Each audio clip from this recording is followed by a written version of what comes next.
నమస్తే నేను Gayatri welcome to life line ఈ రోజు లైఫ్ లైన్ లో మనం మాట్లాడుకోబోయే టాపిక్ గర్భిణీ స్త్రీలలో నోటి ఆరోగ్య సంరక్షణ ఎంత మేరకు అవసరం ఒకవేళ వాళ్ళ ఆరోగ్య పరిరక్షణ నోటి ఆరోగ్య పరిరక్షణ అనేది సరిగా లేకపోతే అది పిల్లల ఆరోగ్యం మీద ఎటువంటి ప్రభావితం చూపిస్తుంది అనే దాని గురించి మాట్లాడుకుందాం మనతో పాటు ఉన్నారు డాక్టర్ శ్రవంతి గారు MDS paediatric dentist from Cloud Dental నుంచి నమస్తే మేడం నమస్తే అండి మేడం చాలామంది మహిళల్లో మనం చూస్తూ ఉంటాం హార్మోనల్ ఇంబ్యాలెన్సెస్ ఉంటూ ఉంటాయి సో అది వాళ్ళ నోటి ఆరోగ్య సంరక్షణకి సంబంధించి ఎటువంటి ఎఫెక్ట్ చూపించే అవకాశం ఉంటుంది పీరియడ్స్ ప్రెగ్నెన్సీ మీనోపాజ్ వంటి కండిషన్స్లో హార్మోనల్ ఇంబ్యాలెన్స్ సహజమే ఇలాంటి కండిషన్స్లో మేజర్గా గమ్స్ ప్రాబ్లం అనేది చాలామందికి చూస్తూ ఉంటాం గమ్స్ చాలా సున్నితంగా తయారవుతూ ఉంటాయి దీనివల్ల బ్లీడింగ్ అండ్ దుర్వాసన నోటి దుర్వాసన అనేది కామన్గా చూస్తుంటాం సో ఇది నివారించడానికి రెగ్యులర్గా డెంటల్ చెకప్స్ అనేది చాలా అవసరం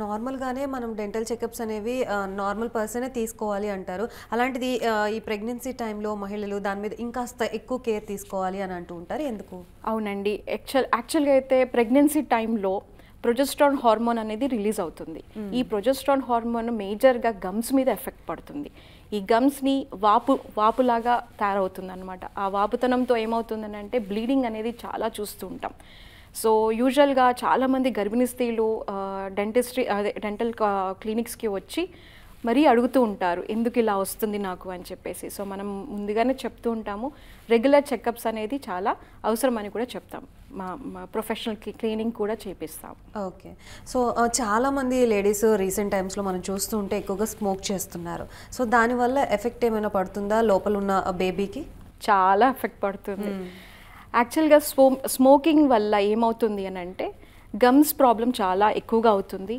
అండ్ ఆల్సో మన స్మోకింగ్ వల్ల గమ్స్ మీద ఎఫెక్ట్ పడుతుంది అండ్ ఆల్సో బిడ్డ ప్రాణానికి కూడా హానికరంగా ఉంటుంది సో స్మోకింగ్ వల్ల కొన్ని సమస్యలు వస్తూ ఉంటాయి ఏంటి అంటే అవి మనకి వ్యాధి తగ్గు అవ్వడం కూడా చాలా ఆలస్యం అవుతుంది క్యాన్సర్కి కూడా కారకరం అవుతుంది ఒకటి ఇంకొకటి ఏంటంటే పిల్లలకి తల్లికి కూడా చాలా హానికరం చాలామంది స్మోకర్స్లో పళ్ళు ఊడిపోవడం కూడా చూస్తూ ఉంటాం పిల్లలకి ఎటువంటి ప్రభావం నార్మల్గా మనం ప్రెగ్నెన్సీ టైంలో ఎంత కేర్ తీసుకుంటే అది పిల్లలకి అంత హెల్త్ బెనిఫిట్స్ అని అంటూ ఉంటారు సో ఈ టైంలో నిజంగా స్మోక్ చేయడం అవసరమా అంటే చేయొద్దు అని మనం చెప్పలేము ఒకవేళ చేసిన వాళ్ళు ఉంటారు కదా అలవాటు మానుకోలేని వాళ్ళు అలాంటి వారికి అసలు ఏం చెప్తారు ఎటువంటి జాగ్రత్తలు తీసుకొని యాక్చువల్గా అయితే స్మోకింగ్ అనేది చేయకూడదు ప్రెగ్నెన్సీలో స్మోకింగ్ చేస్తే తల్లికి హానికరం బిడ్డకి హానికరం బిడ్డ పళ్ళకి హానికరం అవుతుంది even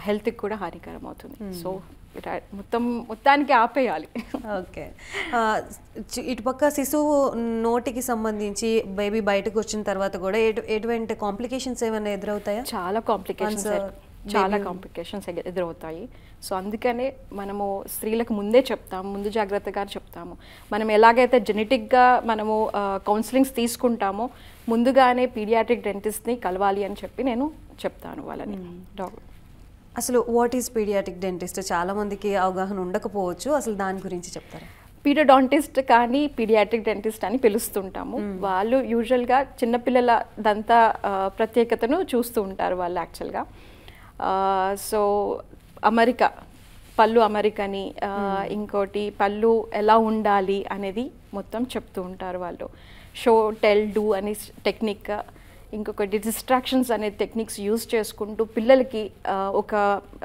like free environment create చేసి వాళ్ళకి డెంటల్ చెకప్స్ అని చేస్తూ ఉంటాము అండ్ రెగ్యులర్గా వాళ్ళని ఎలా మంచిగా చూసుకోవాలి టీత్ని ఎలా చూసుకోవాలి అనేది మనం చెప్తూ ఉంటాము సో నార్మల్గానే పిల్లలు ఒక చోట స్థిరంగా ఉండరు సో ఇటువంటి కాంప్లికేటెడ్ ట్రీట్మెంట్లో మీరు డిస్ట్రాక్షన్ అనేది ఎలా చేస్తారు పిల్లల్ని పాజిటివ్ రెయిన్ఫోర్స్మెంట్స్ అంటే మనం అవార్డ్స్ ఇవ్వడము వాళ్ళు మంచి బిహేవియర్గా చేస్తున్నారు అని అంటే అవార్డ్ ఇవ్వడము వాళ్ళు అప్రిషియేట్ చేయడము ఇలాంటివి చేస్తుంటుంటే వాళ్ళు ఎంకరేజ్ అవుతూ ఉంటారనమాట ఇంకొకటి ఏంటంటే సాధారణంగా తల్లిదండ్రులు పెద్దవాళ్ళు చుట్టూతా ఉన్నవాళ్ళు అంటారు డాక్టర్ దగ్గరికి వెళ్తే ఇంజెక్షన్ ఇస్తారు అనే ఆ మైండ్ సెట్ క్రియేట్ చేయకూడదు చిన్నపిల్లల్లో వాళ్ళది నెగిటివ్ ఇంపాక్ట్ పడుతుంది అంటే డాక్టర్ని చూడగానే వాళ్ళు చాలా అయ్యో అమ్మో నన్ను ఇంజెక్షన్ ఇచ్చేస్తారు అనే మైండ్ సెట్ వచ్చేస్తుంది వాళ్ళకి సో ఇది చెప్పకుండా పాజిటివ్గా వాళ్ళని చిన్నపిల్లల్ని ఒక గేమ్ లాగా ఆడడము, డెంటిస్ట్ ఏం చేస్తారని ముందుగా చెప్పడము, ఇలా పళ్ళు ఓపెన్ చేసి చూపించాలి,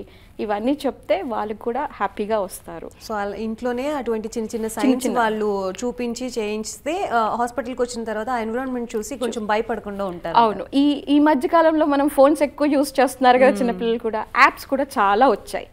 యాప్స్లలో కూడా చాలా గేమ్స్ అనేది ఉంటుంది. ఆ గేమ్స్ వాళ్ళకి చూపిస్తే వాళ్ళకి ఒక అవగాహన ఉంటుంది.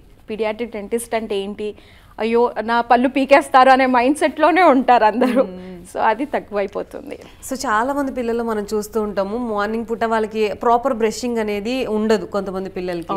సో అటువంటి పిల్లలు ఎటువంటి జాగ్రత్తలు తీసుకోవాలి, వాళ్ళ గురించి తల్లిదండ్రులు ఇంకెంత జాగ్రత్తగా ఉండాలి? యూజువల్గా మార్కెట్లో చాలా కలర్ఫుల్గా మనకి టూత్ బ్రష్లు అన్నీ వస్తున్నాయి కదా, టూత్ పేస్ట్, టూత్ బ్రషెస్ ఇలాంటివి చూపించి, అండ్ యాప్స్ కూడా వస్తున్నాయి, మ్యాజిక్ యాప్స్ అని కొన్ని ఉన్నాయి. అవి చూపించి వాళ్ళకి ఎంకరేజ్మెంట్, అంటే వాళ్ళకి యూజ్ చేయటట్టు చూపిస్తే వాళ్ళు ఎంకరేజ్ అయ్యే దానికి ఉంటుంది. అండ్ ఆల్సో రివార్డ్స్, అంటే బ్రష్ చేసుకుంటే రివార్డ్ ఇవ్వడము, ఇట్లా ఫ్లాసింగ్ చేసుకుంటే రివార్డ్ ఇవ్వడము, అలా ఉంటే వాళ్ళు ఎంకరేజ్గా వస్తుంటారు. జనరల్గా పిల్లల్లో దంత ఆందోళనకి సంబంధించి కొన్ని సంకేతాలు ఉంటాయి అని అంటారు. సో ఎటువంటి సైన్స్ ఉంటే ఈ ప్రాబ్లం ఉంది అని మనం ఐడెంటిఫై చేయొచ్చు? పళ్ళు మేజర్గా అమెరికా, like alignment. Paediatric dentist first చూసేదే అలైన్మెంట్, అంటే ఆ పొటెన్షియల్ అలైన్మెంట్ని గుర్తిస్తుంది. తరువాత స్పేస్ మెయింటెనర్ అనే ఒక ట్రీట్మెంట్ని వాళ్ళు సిఫారు చేస్తారు.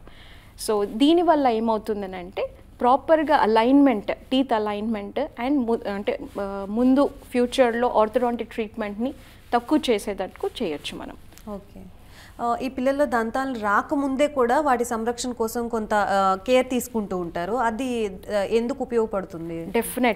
డెఫినెట్గా తీసుకోవాలి. అది ఎందుకు అని అంటే మనము తల్లి పాలు ఇస్తాము, పాలు తాగిపిస్తాము. ఫస్ట్ తాగించినప్పుడు కొంచెం సెడిమెంట్స్ అని అంటాం, చిన్న చిన్నగా ఉండిపోతాయి అన్నమాట గమ్స్లో.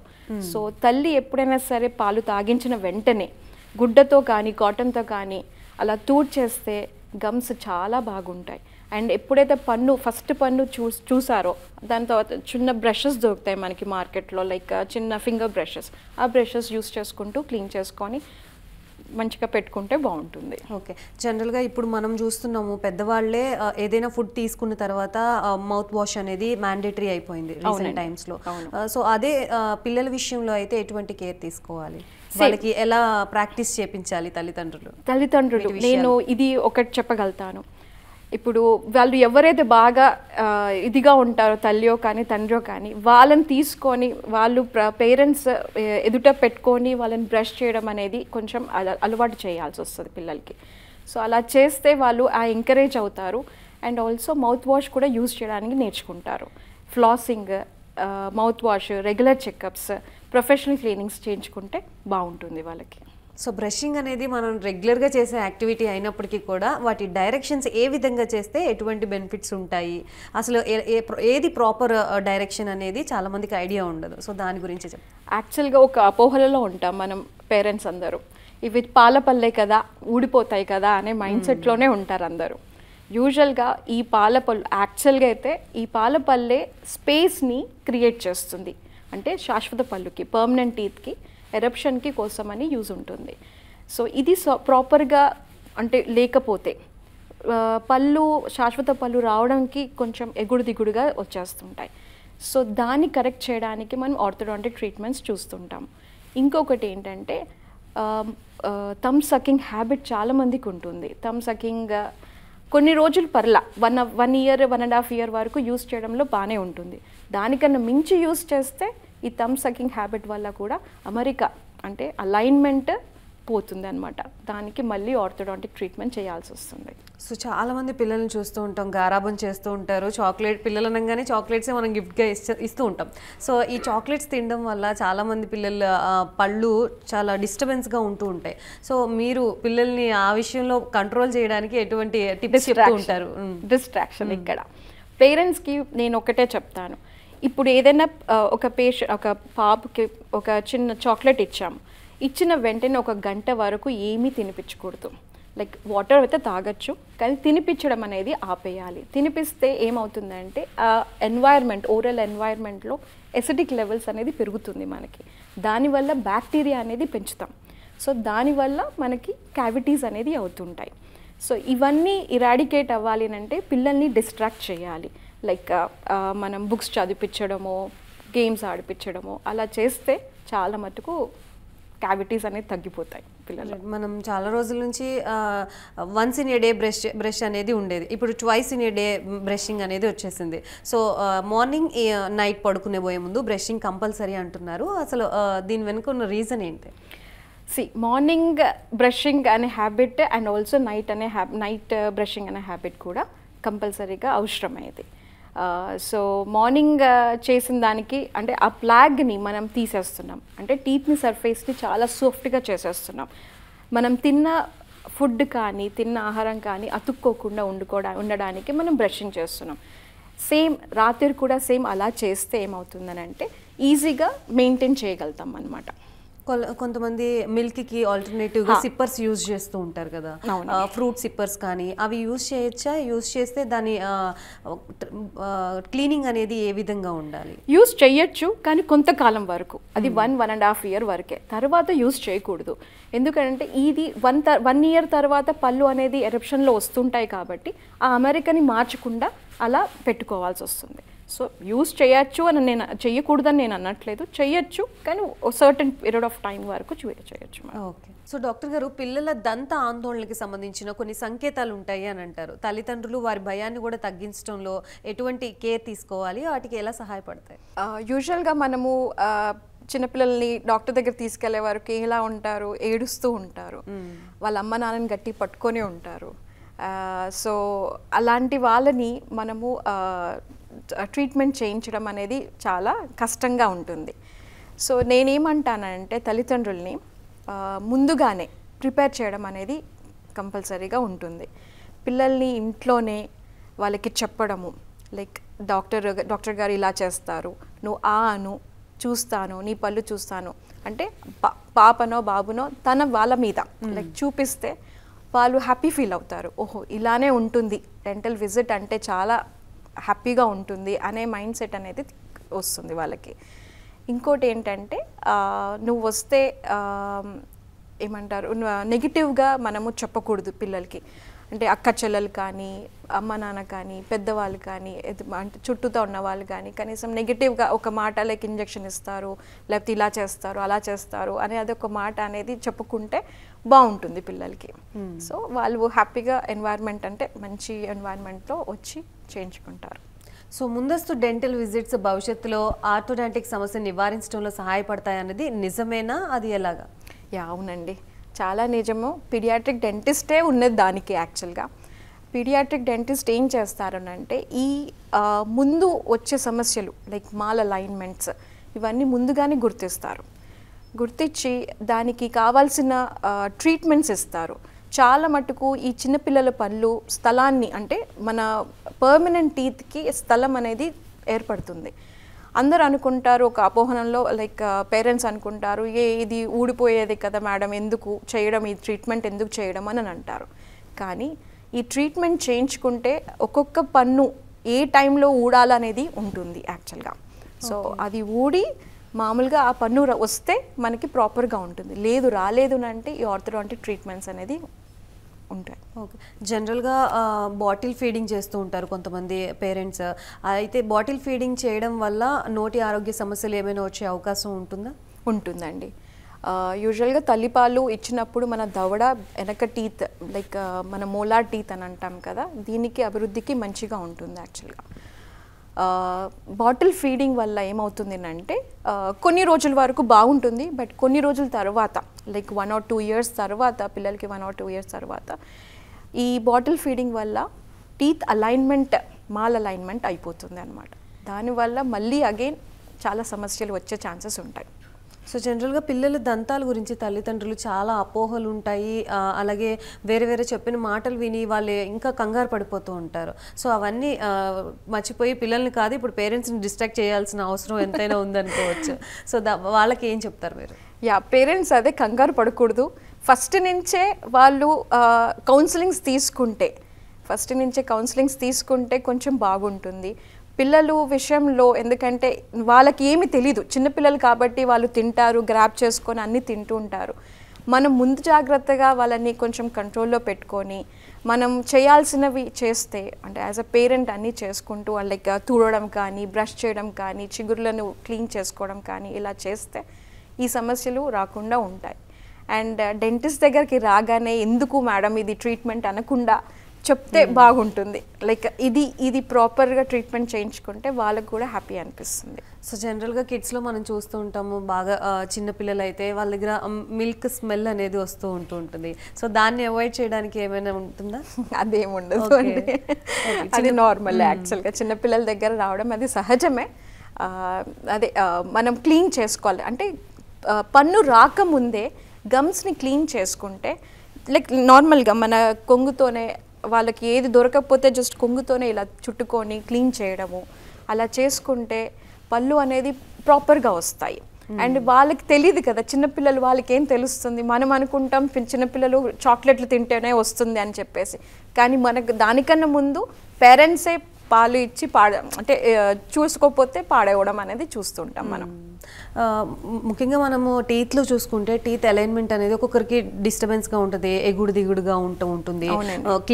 క్లిప్స్ పెట్టి తర్వాత అడ్జస్ట్ చేయించుకుంటూ ఉంటారు పెద్ద అయిన తర్వాత. సో అసలు ఇది ఎందుకు వస్తుంది, అలాగే చిన్నప్పటి నుంచే ఏమైనా కేర్ తీసుకుంటే అలా రాకోకుండా ఉండడానికి ఏమైనా ఉంటుందండి. చిన్నపిల్లలు అలవాట్లు బట్టి, అంటే అలవాట్లు over the period of time, like 1 year 2 years వరకు థమ్ సకింగ్ అనేది చాలామంది చూస్తుంటాం మనం. ఈ అలవాటు కానీ ఇంకా ఉంటే, లైక్ 4 years 5 years తర్వాత కూడా అలా ఉంటే మాత్రం ఈ జా ఆర్చెస్ చాలా సన్నగా అయిపోతాయి. అండ్ పళ్ళు కూడా అమెరికాని కూడా చాలా డిస్టర్బెన్సెస్ వచ్చేస్తాయి. దీనివల్ల ఆర్థోడాంటిక్ ట్రీట్మెంట్స్ తీసుకోవాల్సి వస్తుంది. ఆర్థోడాంటిక్ ట్రీట్మెంట్ అనేది బ్రేసెస్లో అవుతుంది, అలైనర్స్లో అవుతుంది, ఇన్విజిలైన్లో కూడా అయిపోతుంది మనకి. సో కొంతమంది పిల్లల పళ్ళల్లో చూస్తే చాలా థిక్గా ఉండాల్సింది చాలా థిన్గా అనిపిస్తూ ఉంటాయి, కొంతమంది చిన్నగా అనిపిస్తూ ఉంటాయి. ఈ డిఫరెన్సెస్ అనేవి ఎందుకు వస్తాయి మేడం? అది అది సహజమే, అది ఫిజియలాజికల్, అది సహజమే. చిన్నపిల్లలకి చిన్నగా ఉంటాయి పళ్ళు. మళ్ళీ మనం పెద్ద పళ్ళు చూస్తే వరకు పెద్దగా అనిపిస్తాయి. ఎందుకు అని అంటే చిన్నపిల్లల పళ్ళే చాలా చిన్న సైజులో ఉంటాయి అన్నమాట. పెద్ద అంటే ఆ సైజు గ్యాపింగ్తో సహా వస్తుంది. ఆ గ్యాపింగ్ ఇది సహజమే, అందరి పిల్లల్లో చూస్తూ ఉంటాం. ఈ గ్యాప్స్ వల్లనే యాక్చువల్గా శాశ్వత పళ్ళు అంటే పర్మనెంట్ టీత్ ఎరప్షన్కి ఉంటుందన్నమాట, రిలేషన్లో ఉంటుంది అది. ఓకే, గుడ్ స్మైల్ గుడ్ టీత్తోనే ఉంటుంది అని అంటారు. సో దానికోసం ప్రతి ఒక్కరూ కేర్ తీసుకోవాల్సి ఉంటుంది, నాట్ ఓన్లీ పిల్లలు, గర్భిణీ స్త్రీలు. సో అందరికీ ఓవరాల్గా ఏదైనా టిప్ ఇవ్వాలి? నేను కూడా, మీరు కూడా, అందరూ కూడా కంపల్సరీగా తీసుకోవాలి. ఎవ్రీ లైక్ 6 monthsకి విజిట్ అనేది పెట్టుకోవాలి డాక్టర్ దగ్గరికి, డెంటిస్ట్ దగ్గరికి.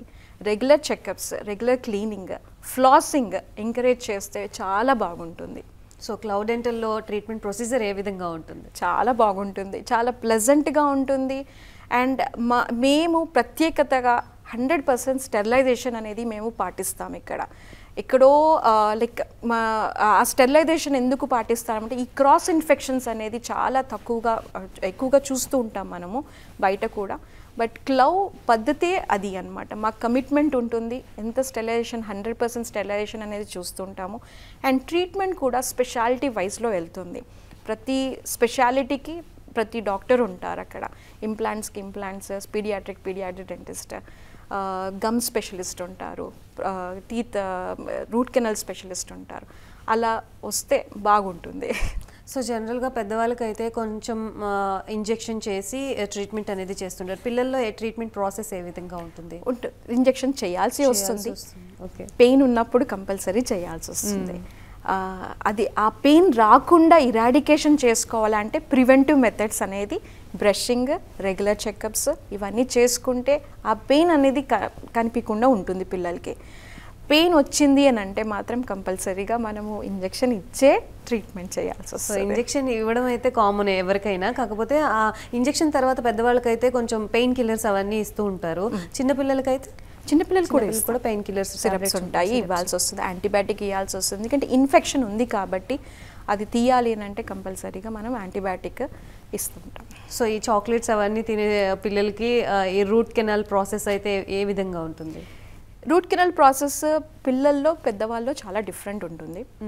మొత్తం పద్ధతి అంతా సేమే, కానీ ఫిల్లింగ్ టైంలో వేరేగా చేస్తామన్నమాట. పెద్దవాళ్ళలో ఫిల్లింగ్ అనేది వేరేగా ఉంటుంది, చిన్నవాళ్ళలో ఫిల్లింగ్ అనేది వేరేగా ఉంటుంది. అండ్ ఫిల్లింగ్ చేసిన వెంటనే ఎస్ఎస్ క్రౌన్ అంటారు, స్టెయిన్లెస్ స్టీల్ క్యాప్స్ ఇస్తాం మనం చిన్నపిల్లల్లో. పెద్దవాళ్ళలో నార్మల్గా క్యాప్స్ ఇచ్చేస్తాము, వైట్ కలర్లో ఉండే క్యాప్స్ ఇస్తాము. చిన్నపిల్లల్లో కూడా వైట్ కలర్ క్యాప్స్ ఇస్తామంటే పేరెంట్స్ పర్టికులర్గా అడిగితే ఇస్తాం. యాక్చువల్గా అయితే స్టెయిన్లెస్ స్టీల్ అంటే మనం టీత్ని మనం డిస్టర్బ్ చేయకుండా ఉన్న టీత్కి ఉన్న సైజ్కే మనం క్యాప్స్ ఇస్తాం అక్కడ. సో మనం పిల్లలు ఎక్కువగా ఇష్టపడేవి స్వీట్స్, చాక్లెట్స్ ఇవే ఇష్టపడుతుంటారు. సో హార్మ్ఫుల్వి ఏవైనా థింగ్స్ ఏమైనా ఉన్నాయా ఫుడ్ ఐటమ్స్లో వాళ్ళు ఇప్పుడు తిని అనవసరంగా పాడు చేసుకునే కంటే అని అంటే కొన్ని హార్మ్ఫుల్ ఫుడ్ ఐటమ్స్ ఏమైనా ఉన్నాయా తినకూడదు? స్వీట్నింగ్ థింగ్స్ అన్నీ హార్మ్ఫుల్లేనండి. కాకపోతే అదే చెప్తున్నాను కదా, రెగ్యులర్గా బ్రషింగ్ చేసుకోవాలి, టైం అనేది మెయింటైన్ చేయాలి, టైం గ్యాప్ అనేది మెయింటైన్ చేస్తే కొంచెం నార్మల్ అవుతుంది. ఇది వాళ్ళ లైఫ్ లైన్. మరొక లైఫ్ లైన్తో మళ్ళీ కలుద్దాం. చూస్తూనే ఉండండి TV9.